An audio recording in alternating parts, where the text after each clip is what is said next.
It says recording in progress. Okay. Got it. So Okay. some more people have just come into the room. I'm just waiting for them to join us. And Tanya and Mike are here. Victor, this is Hi, Tanya. Mike, who's the director of our Lone Soldier program. Okay, howdy. Hello, everyone. Hi. Hi. And Tanya, are you with us? Yes, hi everybody. Sorry Tanya. that I don't have my camera on. I'll try and turn it on soon. No problem. Okay, so I think what we'll do, if with everybody's permission, I think we'll make a start, and we'll invite Victor to speak to us on PTSD. Victor, introduce yourself and tell us what you do, please. Okay. Hey, gang. I don't have any fancy screensavers here. Actually, Susan, why don't you turn off your screensaver? As long as I have permission to share, then we don't. Then you can. I think I'm hearing an ambulance. It's a very strange sound, though. I can't hear a siren if that's what you're concerned about, Tina. Okay. Okay. I don't know how to do that, to be honest with you, Victor. Susan, just turn off share screen, and then as long as it says check the button, others can share. There we go. Okay, wonderful. Okay, so guys, hi, I'm Vic Stiebel. I've been doing some helping out with Keep Olim here with some of their cases. I'm from Pittsburgh. I was at University of Pittsburgh for about 20 years, and we woke up one morning and found out that we had been traded to University of West Virginia. If you're into college football, this is really chashuv, because I went from being a Pitt Panther to being a Mountaineer, which is really important in college football. And they also have much better bling. Anyway, so I'm an assistant professor there. Interestingly, my home department is emergency medicine. I'm a med psych guy. I trained in medicine and psychiatry. I did my fellowship in consult liaison psychiatrist, psychosomatic medicine. My boards are actually in emergency medicine and psychiatry. And I've all my research, all my academic work is at the interface of medicine and psychiatry. So I'm one of those few doctors who actually believe that the mind and the body are connected. It is a minority opinion, but there you have it. I got into emergency medicine because I military paid for med school, and I owed them 3 years. They gave me 3. I gave them 3. I went to Chicago Med, which is even today vies to be the most expensive medical school in the country. Back then, tuition was $20,000, and I figured, I had the choice of being an intern on a $20,000 salary with $250,000 debt, or I could be have seen the world, have money in the bank, and that was the story. Unfortunately, by the time I was ready to go see the world, I had a wife and kids, and there was a vote one Shabbos, and they said, all those in favor of Abba going to see the world, raise your hand, and I raised my hand, and I was outvoted. So if somebody had told me when I was 22 that I would have been in the military when I was 60, I would have said, you're nuts. For 20 years, I was basically at Bethesda Naval Hospital, Great Lakes Naval Hospital. I really didn't do a whole hell of a lot. I really did like the least that I could manage. I was primarily a psychiatrist. Well, first years I was an ER, but mostly I was a psychiatrist doing med psych work. I got to do a lot of fun things along the way. Carriers, if you can see that top picture, that bottom picture is me as a junior officer. I was driving a submarine. The top picture over there was near the end of my career. I was driving the Theodore Roosevelt. I've been on 2 carriers. I've gotten to be in a lot of great places, and I've had great mentors. It was a lot of fun. But the Navy needed ER docs, and so that's where I got my ER experience. Beginning after about my 20-year mark, I got a call from somebody who said, well, Vic, you've been in 20 years, you can retire. I said, oh, I really don't want to do that. I thought you'd say that. Well, how would you like to become a Marine? So I said, well, I was an Eagle Scout. I was a Scoutmaster. Okay, fine. I can be a Marine. And he told me, the only difference between the Boy Scouts and the Marines is the Boy Scouts have adult supervision. So while I was in the Marines, that's when I really started doing deployments and doing stuff. I tell people part of the problem in Israel is that they talk about the jobnikim, the people who are the support staff. In the Marines, we talk about being at the tip of the spear. And I learned there's the tip of the spear, and then there's all these people behind the tip of the on the bigger part of the spear. It's important to remember that for every, I was in Bavel. I was deployed for about a year altogether. I actually almost got to the I got to the shul of the Chazon Ish, and they wouldn't let me go in. There were only 8 Jews left in Iraq at that point, at 2008. But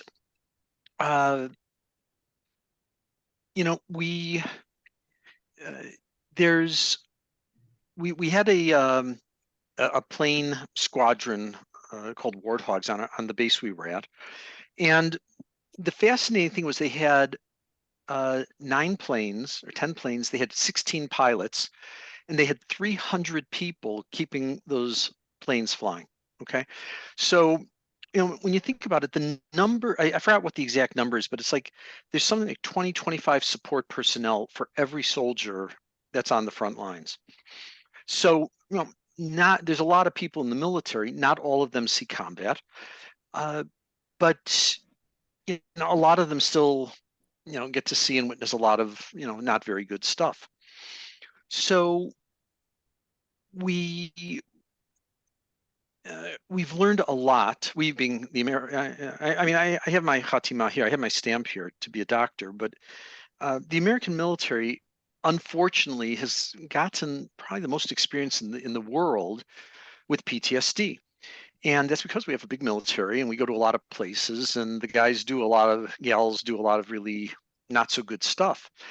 The VA put a paper together, clinical consensus guidelines in July of 2023, so last year. And Rahman al-Islam, they had 1.5 million vets that they were following with PTSD. Okay, that is a huge number. And the good news is that over time, they've figured out, relatively good ways to treat these people. Took a long time, 20 years, 30 years, but they finally gotten it down. But the problem remains that there is no good treatment for PTSD. Now, what I wanted to do, I don't know how long we necessarily have. I figured I'll blab for maybe, 20 minutes, 25 minutes about a bunch of stuff here. My son, it will hopefully be joining in, and I wanted him to because he knows the Israeli side of things, and he will maybe be able to give some ideas of how to best help our patients or not. The Israeli system the mental health system here is, as bad as it. Oh, there's Micha. Here, Susan, you want to let him in? Yes. Micha was in Gaza in 2010, and he actually got an award for some of the stuff he did, which in Israel is pretty unusual. He was up. Hey there, boy chick. That's my little. Hey, that's my how you little. guys doing? That's my little baby. Hello. And That's my little now baby. he now is he's they call it a quartermaster here, which I think the Americans and Brits stopped calling them quartermasters 40 years ago. We call them supply corps now. But Micho is in charge of making sure his boys, had equipment and had guns and had ammunition. Which, again, what I said before about being on the tip of the spear or the tip of the spear. If it's not for people like him, the guys at the front don't get food. They don't get weapon. They don't have ammunition. I will say, I was in a park, and over Shabbos a month or two, I'll embarrass Micha, and there was a guy there with a little kid. He had his gun, and we're talking a little bit, and I said, well, we stay up north, okay? And I said, soldier, your weapon's pretty dirty there. In the Marines, every Marine is a rifleman, and your rifle is your best friend, and you take care of it as if it is your wife. And I said, your weapon's pretty dirty there. He said, oh, I just got home before Shabbos and this and that. I said, I have a feeling my son is up north, and my guess is his weapon is spotless and shining. well, I don't know. Who's your son? I said, who's your son? I said, Micha Stiebel. And he looked at me and said, you're Stiebel's Abba? He said, yeah, you're right. His gun will be spotless. But anyway, guys, I wanted to talk a little bit about a few things here. The first thing, and I was going to put together a PowerPoint set, and then I said, oh, that's ridiculous. So I do want to show one slide here, if I can. And that's this one. And it's basically showing the wait, how, oh, I don't want to touch anything here. Okay. It's basically showing that PTSD, there's an ebb and a flow to it. And I think that's an important thing to remember when we first start. So whether this is, pre-disaster, this is a more generic slide, but you have I'm pointing, you guys can't see, but you have pre-disaster. Okay. They're deployed, they're going forward, all this. You have some impact that happens. You have some event that occurs. Okay. Well, any good soldier, you talk to guys from World War II. I've had the privilege of speaking to a lot of guys who served in World War II, who landed at Normandy, who were in Iwo Jima, and they all say, the heroes are in cemeteries.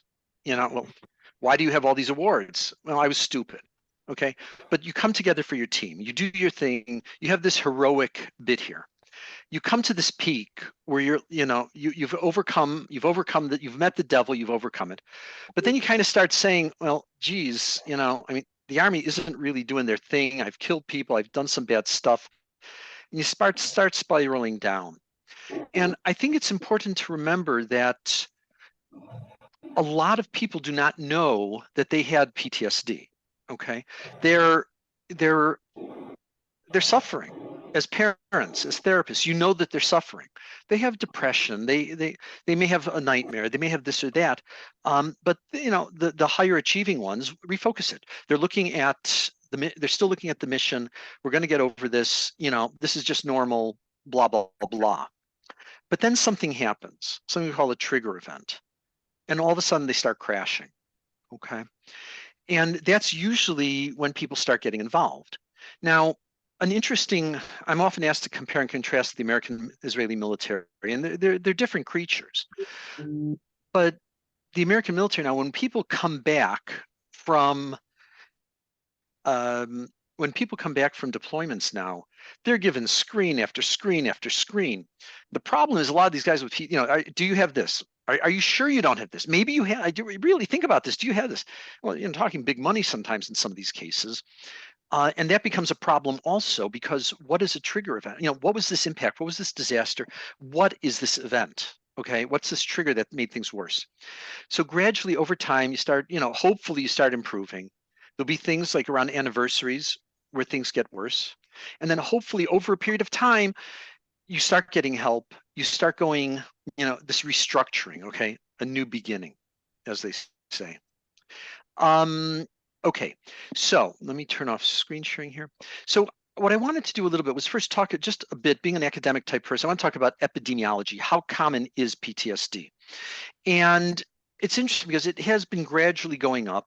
And I think that's primarily because we're much better at screening for it. And again, we being, in America, we're much better at looking at it. And the incidence of PTSD, if you look at World War II, Korea, Vietnam, like 4, 10, 15%. In 2012, okay, which was really, people were first starting to come back from Operation Iraqi Freedom and such, and 13% of infantry units were having PTSD. The rate overall in the military was 6%. Okay, there's 2.5 million people in the military.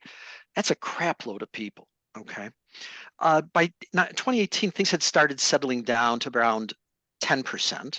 Okay, but that's still, 10%, that's still a lot of people. Okay. Now, so this is much more common than we think. And the biggest problem, who knows, you can raise your hand. So it's not that many of us out there who you can use the hand thing, but what's the most common reason that people don't say anything about their PTSD? In what Any context? ideas? What? In what context? Well, in anything. I mean, when do guys first start realizing that they have PTSD? Go ahead. I have PTSD. It's not major, but I have it. How did I really acknowledge it to myself? I was standing in line at Walmart and there was a loud crash or boom, and I jumped. And a guy ahead of me said, "Oh, I thought I was the only one who did that." Um, I grew up in South America, and we had the city was controlled by the military at one point, with tanks going around the plaza in front of the place where we lived. And there was shooting and so on. And my bedroom had a balcony that overlooked the plaza. So my father says, "You're not sleeping there tonight because a stray bullet could get you," and gave me his bedroom. He slept on the couch. And my mother was in Lima at that time. So everything was crazy. Anyways, I can't compare my reaction to that to somebody who has been an active fighter or such a thing. But as I was a child, I was a youngster, and it happened to me. So I just am aware that loud noises make me jump. So, and I think that's a well, as the Brits would say, that's brilliant. And I think that's that's it really in a nutshell. Something happens that starts a cascade kind of downward. Now, I think it's important to remember there's criteria for PTSD. And I think one of the issues in Israel is that a lot of times it seems more seat of the pants kind of stuff, but we have something called DSM-5-TR. Okay, that's our Bible, and that has all these criteria. And to make a diagnosis of PTSD, you gotta go. You gotta really get to know the person, because when I was deployed, I was very careful in all my reports. How close was this person to the event? How close were they to the IED being exploded? Were they actually in the Hummer that was blown up, or were they back, in the chow hall, and they were, some of their friends didn't come back? Those are different things. But the A criteria, okay, is exposure to actual or threatened death, serious injury, or sexual violence in one or more of the following ways. So what's the problem with that? It's highly subjective, okay? And I think that's one of the important things to know. Something that may seem to you as like, really, like, come on, that wasn't so bad. For that person, it might be that may be a catastrophic thing, okay? Being raped contextually is not the same as being groped, okay? But in terms of that individual, that still may be just as catastrophic as as the rape, okay? A kid who there's a difference between actually having to kill somebody and a pilot who's up in the plane dropping a bomb. Okay. Again, contextually, they are different experiences, but there are pilots who have PTSD. Okay. So I think that that's an important thing to be able to explore with the patient or with your kid. One of the problems is that people who have killed in war say that it is the most exhilarating, empowering experience in the universe. Okay. Really? Wow. Absolutely. It is a It's high. better than any drug that you can try. It's phenomenal. Yeah. I could talk about that afterwards. I can touch upon that later. Sorry to interrupt. It's a feeling like no other. Okay, so but the thing is, as humans, as westernized people, we are kind of programmed that killing is a horrible thing. Okay, but again, it does take a toll on that psyche over time. So you have to understand what's the experience that this person has had and how it's impacting on them. Okay, next thing, the B criteria, intrusive symptoms. Okay. Somebody who's been in a bad place may have a bad dream. They may have a nightmare. Okay. But the thing is, when these are recurrent, involuntary memories, okay, that become overwhelming to the person, okay, dreams, dissociations, okay, meaning flashbacks. You hear that boom, okay, in the store or whatever, and your first thing is, you're on the floor because there's incoming, and you have to protect yourself. You have distress as something happens.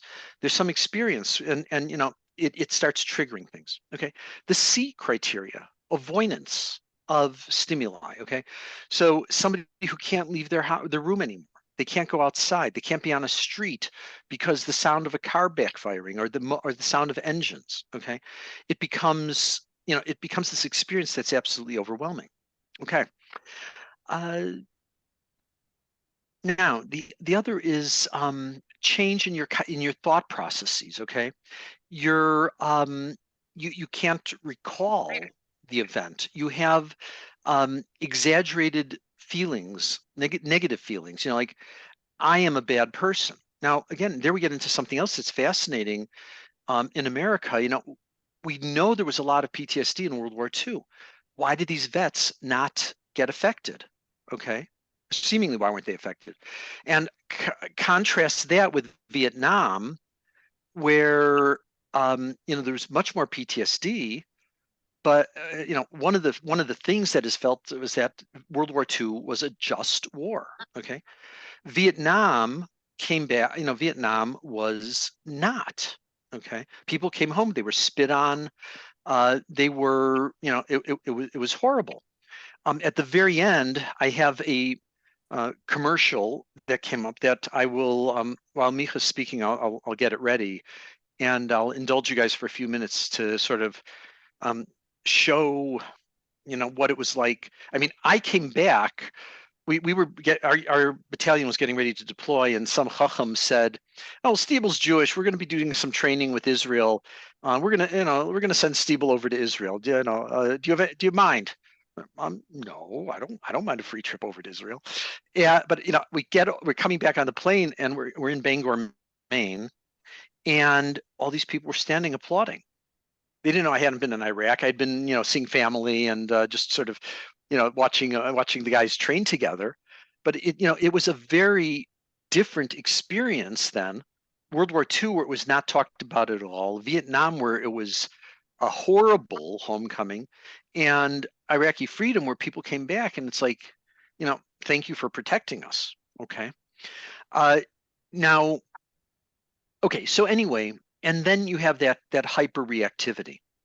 So, the biggest part of making a diagnosis, the biggest part of treatment is making the diagnosis. So the first thing I'll leave you with is you have to know these criteria. You can look them up online for the moms, for the parents. But it's really important to be able to say, is this a normal reaction or is this abnormal? Okay. Not everybody who experiences trauma develops PTSD. Okay. Like I said, some people who have what seems like a really minimal trauma, are absolutely disabled. Now, one of the issues there again becomes, what are some of the factors that impact? Well, society is certainly one. There's going to be people are going to respond differently to a man-made disaster, okay, that is war, versus a natural disaster, okay, an earthquake, whatever. The suffering is still there, everything is still there, but cognitively there's a difference. A big part of it is what was the treatment that you had? Okay, when we came back, Micha and I talk about all this stuff a lot.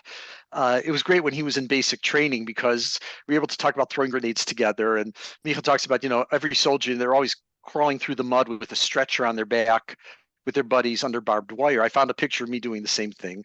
It was great. I mean, I knew what he was going through.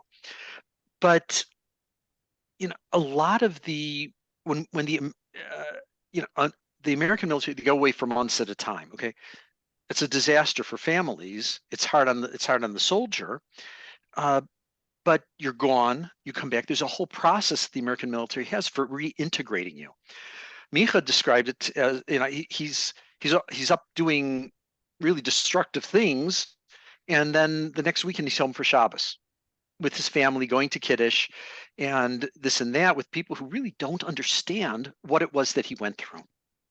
And I'll just say parenthetically, the part of the reason I've done so many things with the guys, and I've tried to get on as many platforms as I could, whether it's been planes or tanks or ships or whatever, is because I have to have, I felt it was important from early on that I wanted to have fun, but I wanted to have the street credibility, okay, so that I can understand what these people are going through. And I can empathize a bit more, because otherwise it's very hard to make that connection as a therapist with the person if you're speaking, if you've never treated a trauma patient before, if you've never had any combat experience, if you've never done this or that. I tell the story. I had a woman who came when I was a junior officer in Bethesda. She was claiming a workplace, basically PTSD, workplace stress, this and that. And what does she do? She listens to sounds of the sea.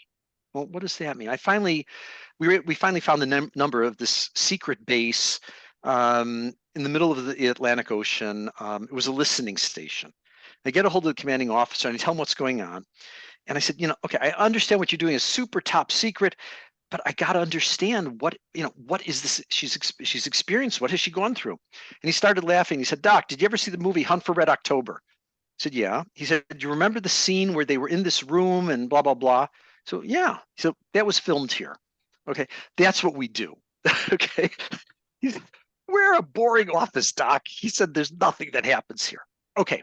But anyway, there is still another problem that you have in the military, which is unfortunately very true in Israel, is the fear of punishment. Okay, the fear of being able to talk about what happened and say, I'm hurting inside. Okay, now the American military to some extent has gone completely overboard, like I said, with trying to do this. But Israel, on the other hand, it's like, don't talk about it. Okay, you're going to be ostracized. Why aren't you tough enough? Why can't you? What's your problem? Get back in the game, dude. You're a weakling. This is what And again, that lack of support. I mean, now look, sometimes yes, that's the right answer. You're being a wuss, and we're all in this together, and we're all suffering, and we'll talk about it later, as long as you actually do. Okay, so I think that over a period of time, the brain does get rewired. So again, why is it that some people are more resilient than others? And that gets into another topic. You have a thing about indiviable readiness. Is the soldier really ready? Hey guys, oh, there you go. Okay, is the soldier really ready for the deployment? I mean, think about, everybody's focusing on our little speck of land and, killing, 30,000 Gazans, whatever, 1,200 Israelis. I mean, look at Ukraine. I mean, look at these people over there where, they're shooting these Russians it's cannon fodder. They just send thousands and thousands of troops, ones after the other. It's like World War I. They're all being mowed down. Okay. But if you have to be individually ready. You have to know that your unit is ready. You have to be able to trust your buddy. You have to be able to trust your gear, trust that, the right stuff is going to happen. Okay. You have to be prepared for your mission. Okay? And then you have to do your mission. Now, but there also is the whole family issue, were there past traumas, all this other stuff. Okay, fine. So these are all things that go into the PTSD. So let me take a quick second break here. Is there any questions, any comments? Because I really want to go more into treatment and talk about what we can do to help these kids. Any quick comments, questions? Okay. Is there anybody in Israel that does not have PTSD? Oh boy. Well, I think we kind of get into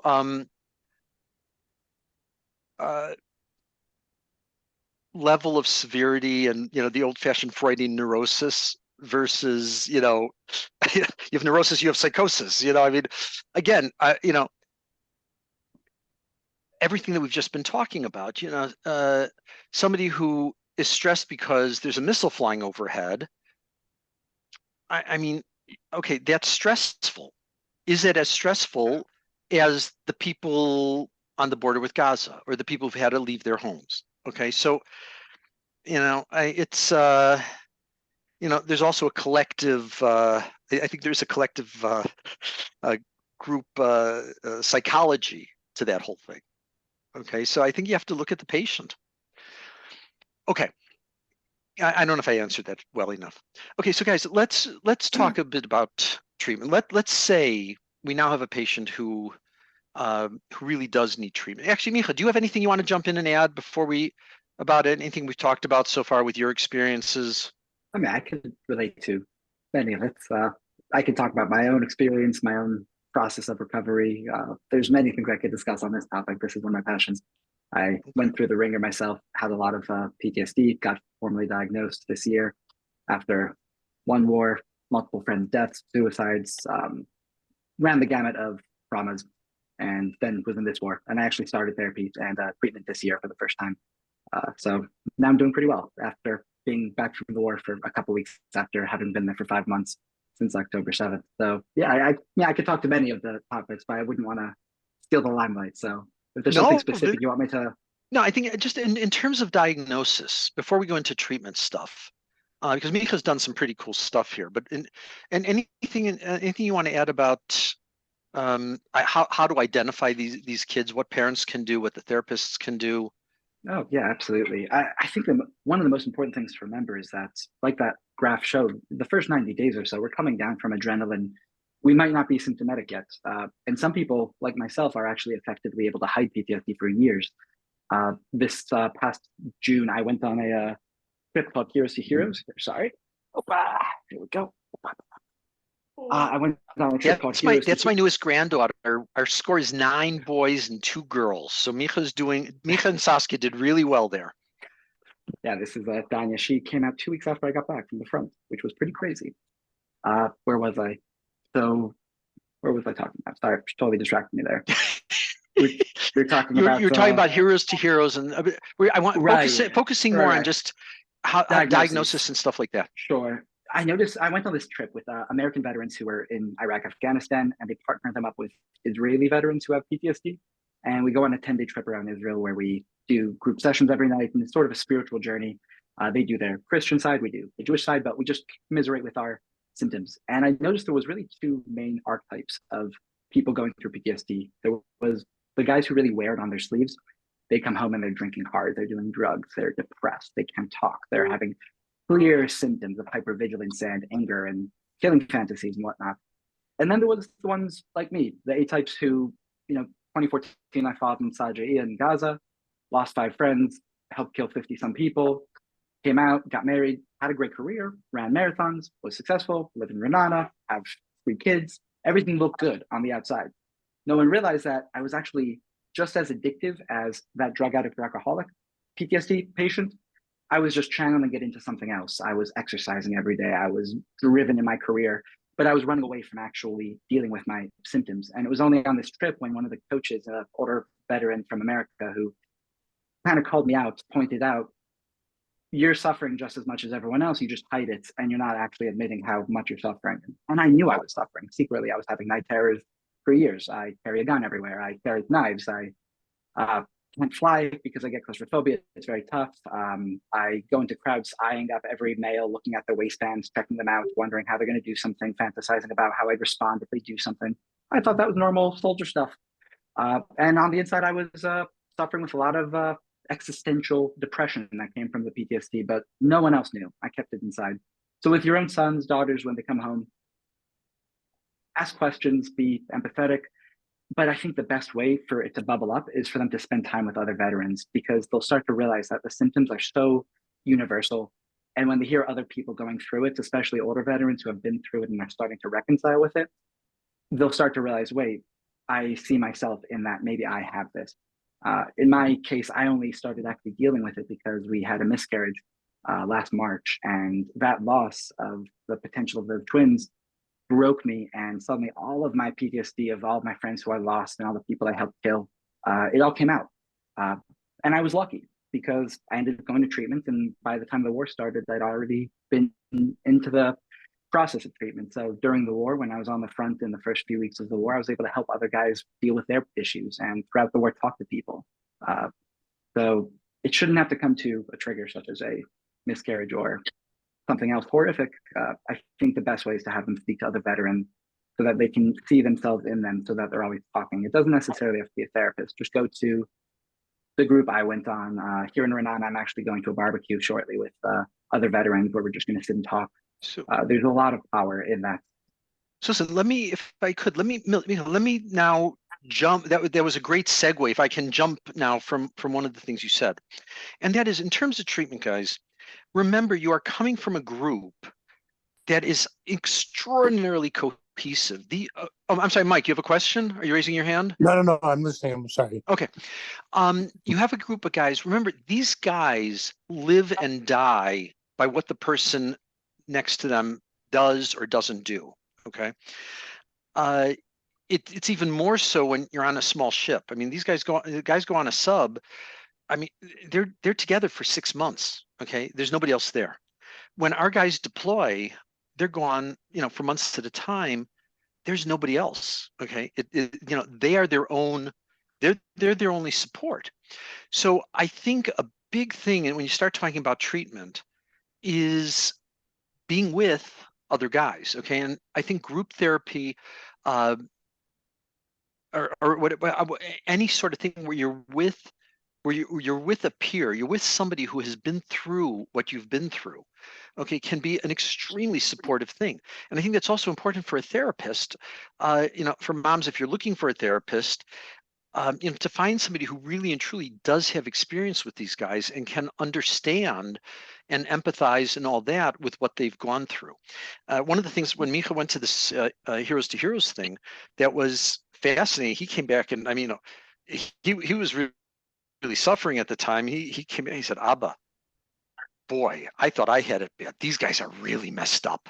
Okay, man, I can't believe what stuff they had to do. Okay, so I think the first thing, in treatment is first finding good people.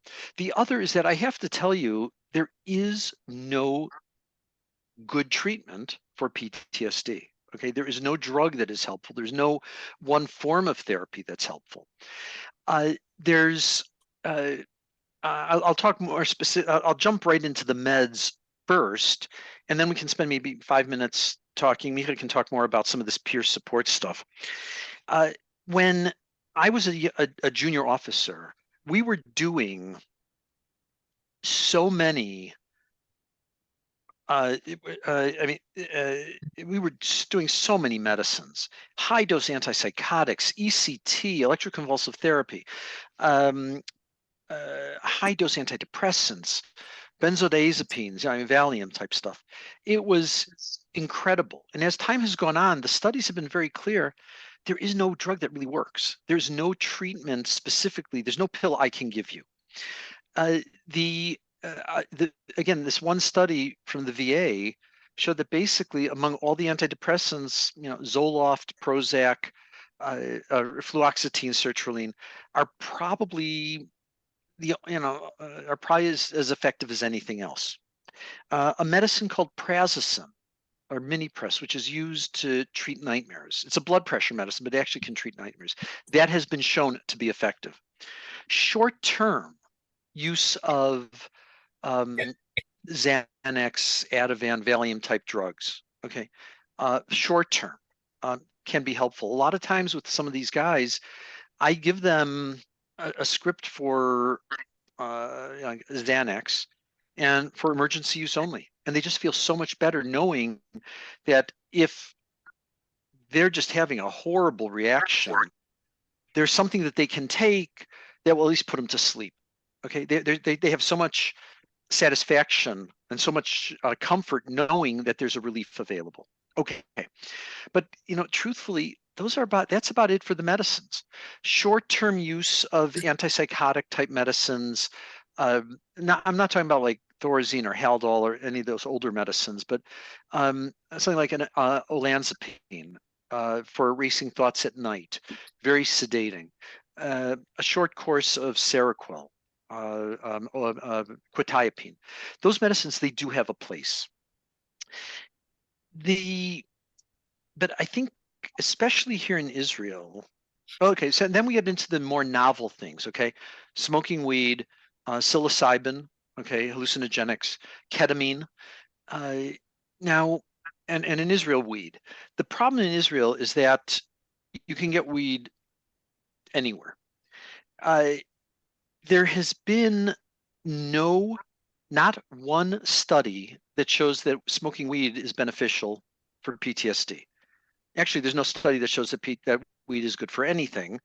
The negative studies that have come out so far outweigh the other ones, and I keep waiting to find something that says that like smoking weed is good for you, so we can all start smoking weed all the time. But yet, I talk to guys who say it's the only thing that helps. So I say, okay, Baruch Hashem, okay, use it if it's helping you.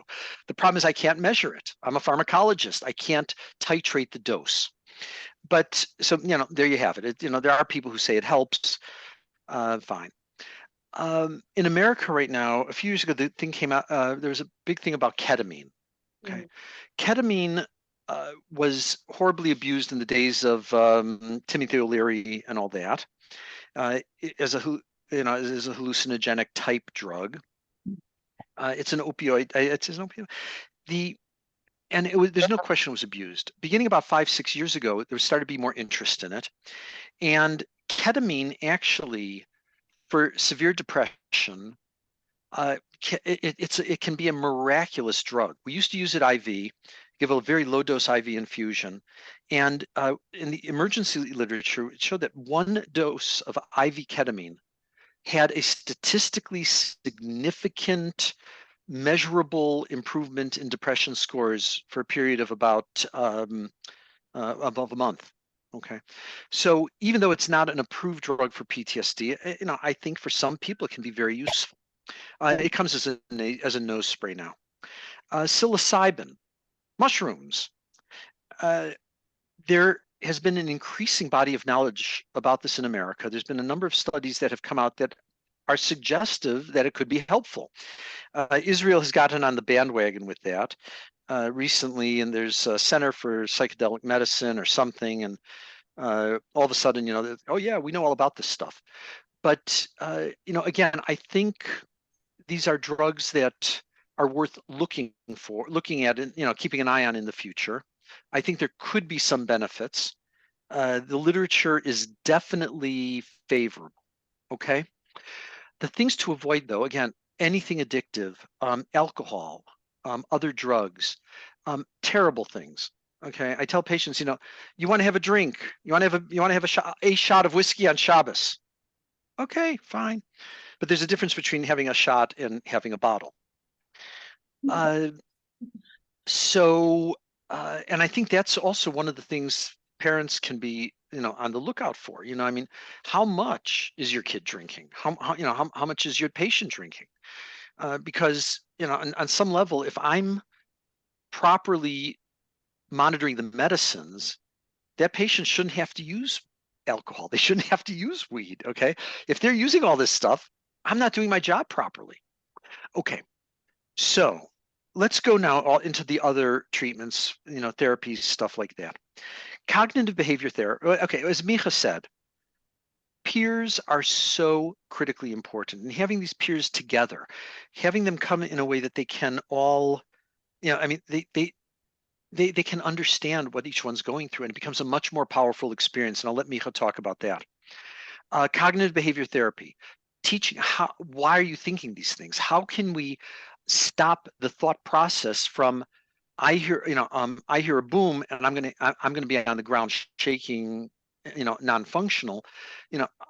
I have the boom. Okay, wait a second. Okay, this is a trigger for me. This is why. This is how I can adjust. This is what I can do for it. Mindfulness. Okay, remember the old transcendental meditation, the hippies going, Hare Krishna, Hare Krishna.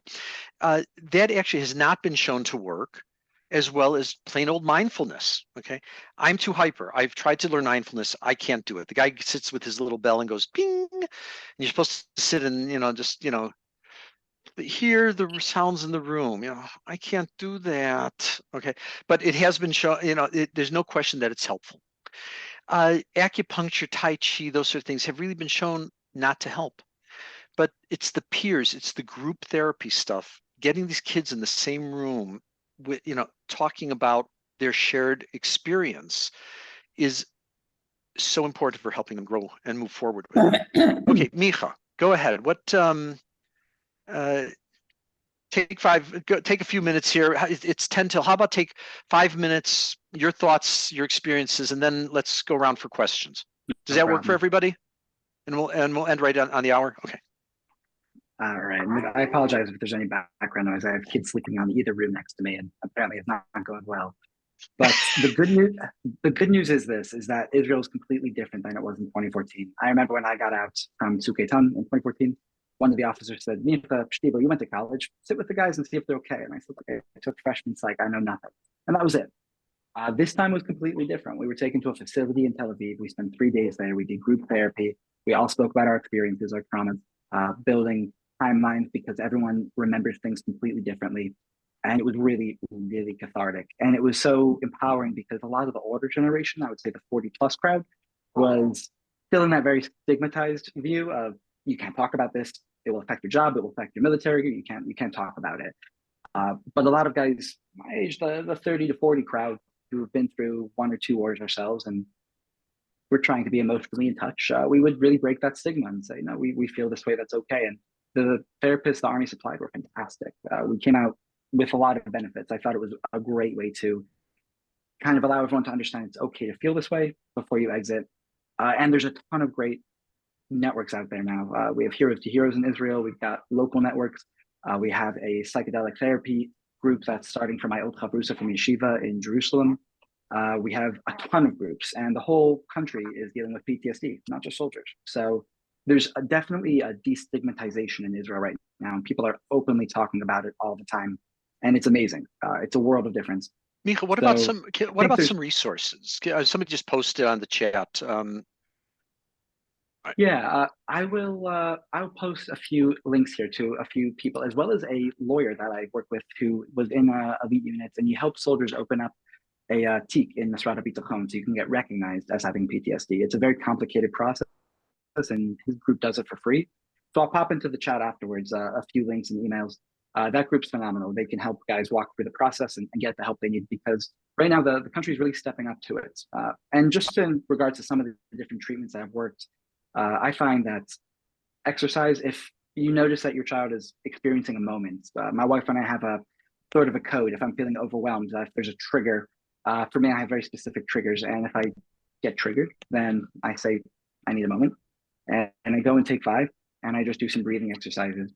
And I try to focus on, is the feeling I'm feeling connected to the root of something deeper that I'm remembering? Or in this moment, am I okay? And this is just drawing from my past. And that's something I learned in CBT. I took CBT therapy and doing trauma therapy to understand the development of the traumas I endured and how they manifest in my life and my day-to-day was great. But really the group therapy, by and large, was the best. So I think look for mood swings with your kids. Well, there you go. Look for mood swings with your kids. It's very normal that they're going to have good days and bad days. And in days that are good, they're going to have a few moments that are bad. They might hear a song or see a picture. It's very normal. We've gone through something that is not normal. This war is different than previous wars. Killing leaves a mark. As invigorating as it is, there's a duality to that, which is taking pleasure in killing is traumatic. It makes you question yourself. And CBT referred to that as our shadow self. So there's a lot that comes with this of being a soldier. And it's our privilege to be soldiers in a Jewish country, but comes with a lot of things that take some time to work out. And thank God we're in a day and age when people are actually doing that. So I think there's room to be optimistic. I'm a minute over, so I'll pass it back to you. All right. So guys, I want us to just show, I usually cry when I watch this, but I think it really shows the importance that when these guys come home, that, think about how the guys came back from World War II, Korea, Vietnam, okay, and then how they start coming back from Iraqi freedom and these horrible long deployments. And I think something that Israel could probably learn from this, because on some, and America unfortunately has fallen back now and there's not this group effort. But I mean, Israel does it to some extent. I mean, they had at the end of their deployment, they had a huge party in Tel Aviv.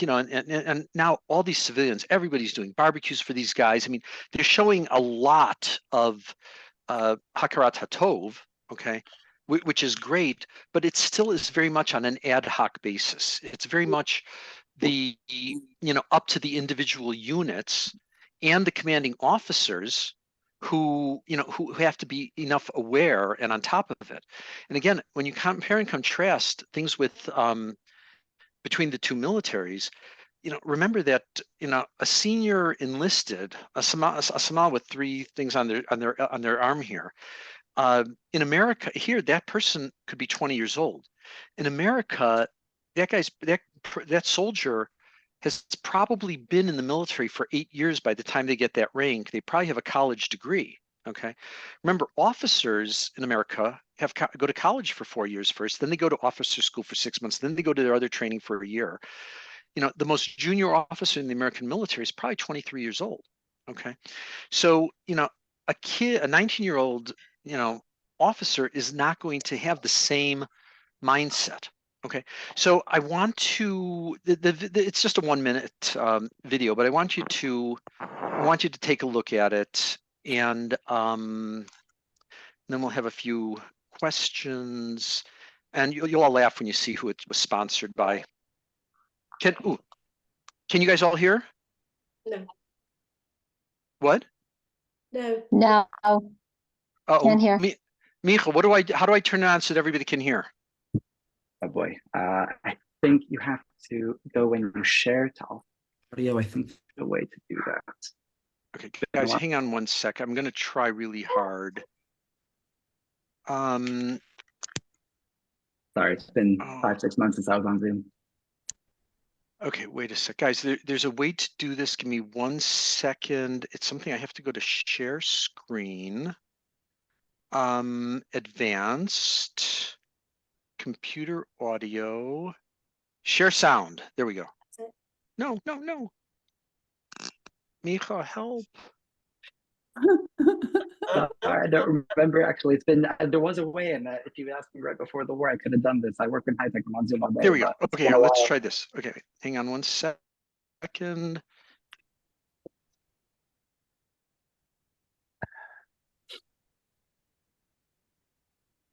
Hang on, guys. Can you guys hear? Oh yeah, it's loud.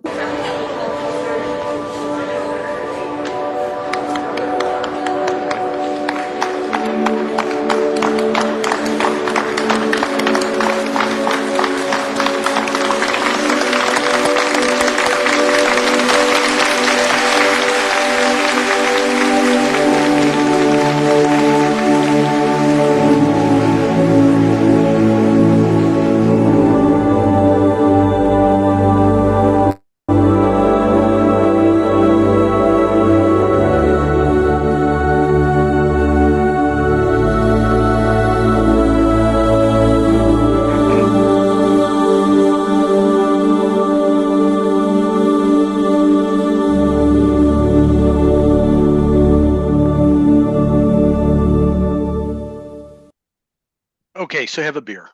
But guys, it was the most embarrassing thing to walk down that gauntlet. But the Hakarat HaTov. Think about when our soldiers came home in World War II, the ticker tape parades, all this stuff, and our boys don't get that here. I mean, even for what Micha's saying, and they have the group meetings, they have this and that. You're home. Okay, it's Shabbos. Okay, go take out the garbage. Go cook dinner. Go change the diaper. Okay, so it's it becomes a very very different experience. All right. All right, we went 2 minutes over. Susan, guys, any quick final rounds? Micha, thank you so much. I'm so proud of my little boy chick. He's such a good kid.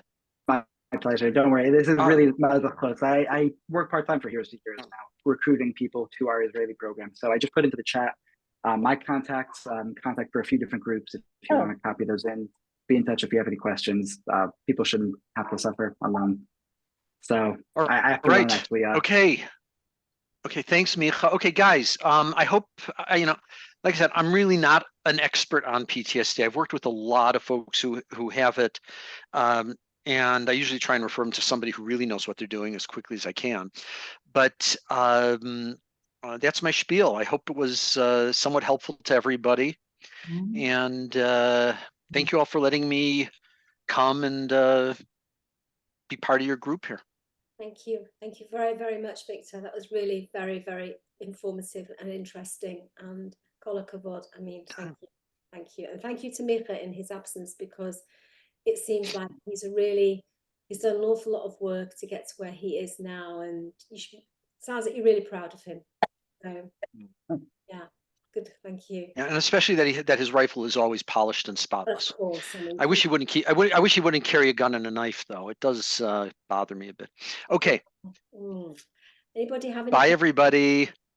Okay. Oh, I'm sorry. Yeah. Any questions? I have a question. Sure. I have a question. Hi. Thank you so much. That was extremely informative. I kind of a little twist on it though, and everything we said has made a lot of sense. But I'm sitting here in Philadelphia, and my daughter is in Israel. Add that little twist, like how it, you say when they come home, you do this, you do that. She's not coming home to me. I think that's a unique problem for the lone soldiers. I think knowing that there is help available here, and sometimes actually just coming and sometimes a parent has to just come and take the kid and say we got to get you help. But I think getting that in touch with some of their colleagues, some of their comrades, some of their soldiers, some of their friends, and then I think also just letting letting the patient, your child, know that you're aware there are resources there is help. There are people who are trained in this. Thank you. Does your daughter have a host family that she's close with in Israel? No. Maybe she should try and get one. My son got one. He just posted it. He had posted in Secret she did Jerusalem. have one. It didn't quite work out. Fortunately we have very good friends who take her in, but they don't live close, so she can't really go for them for Shabbat because they're too far away, unless she stays over for the weekend, which always isn't feasible. But she's not alone, but and thank God I don't think she has PTSD, but it's I don't know. She's got it definitely has anxiety, that's for sure. And it's more for me, it's the flip of learning to parent a child who's going through that. And I can't, unlike you who went through the military, I can't relate to her. I've never been in the military. So that's the challenge on this end. You give love and you give support, and and just let them know that they're I know you're suffering. I know this is hard. Here's some things you can do. The hardest thing for these kids is just, again, it's stepping forward and saying, I need some help. Okay, guys, I need to go. It's 5 after. Thank you all so much. Good luck. Susan, thank you for letting me come. Oh, thank you. Thank you for everything that you do for us. Thank you so much. Take care. Bye. Thank you. Thank you. Does anybody else have any questions before we sign out? I have a question. Yes, Tina. Who's a Sufi? ASUFI.NPO. That's a group that's an email. I don't know, he didn't say, but I think that's a group that he's setting up. I think that's something to do with something he said he was setting up. And his address is down. I'll email him and ask him. Okay. Thank you. Okay. Yeah, maybe is it possible to put this information into the WhatsApp group and clearly label what each of the resources are for? Yeah, I'll find out what the resources are for first, and then we'll send them into the WhatsApp group if they're applicable. Yeah. Oh, that would be awesome. Thank you so much. No problem. Yeah, there's lots of things there that he's mentioned. I mean, obviously the kids can reach out to us as well. We're here for them as well. So, you know, Mike, myself, Nancy, and I have a whole team of therapists that are sitting waiting to work with soldiers, lone soldiers. So we are a resource as well for you, for your son. Okay? Yes, thank you. And never alone. Okay, bye. I promise you. Thank you. There won't be a meeting next week because it's Erev Chag. So we'll let you know. All right? Lovely to meet you, Emily. It's nice to meet you too. Thank you for all your help. Thank Things you are very coming along for Yonatan. Thank you. Our pleasure. No problem. Have a Chag Sameach. Chag Sameach to you too. Hag Sameach.